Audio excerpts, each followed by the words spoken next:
Binasag na ni Anthony Davis ang katahimikan kung saan sinabi niyang hindi niya inaasahan na masama sa deal na nagpadala sa kanya kapalit ni Luka Doncic, isang blockbuster move na biglaan para sa kanya at sa buong liga. Ang ibang detalye alamin sa aking pag-abante.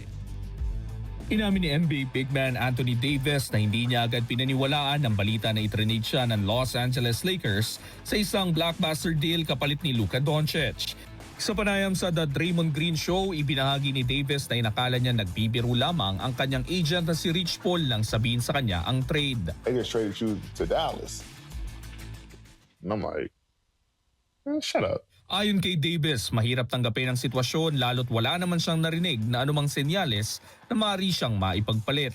And I was like, man, Luka, man. I'm like, man, have I ever got with Luka? Oh my gosh. And so when he said trade to Dallas, I was like, man, what the here? Like, and I said, who the trade me for? Luka? like I was just saying, like, who else can you trade me for on that team? Idinagdag pa niya na matagal na niyang hinahangaan ng laro ni Doncic at naisip na rin niyang makalaro ito. Kaya mas lalong naging kakaiba para sa kanyang paglipat sa Dallas Mavericks bilang kapalit ng Slovenian star. Ang nasabing trade ay isa sa pinakamalaking galaw sa NBA sa mga nakaraang taon.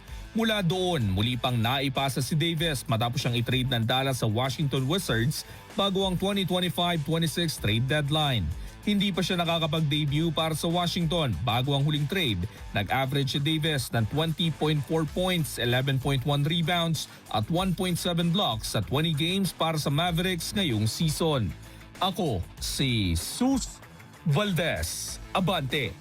Manatiling nakatutok sa Abante, sundan kami sa aming mga social media accounts at huwag kalimutang mag-subscribe sa aming YouTube channel, DWAR Abante Radio, para sa mga eksklusibong balita.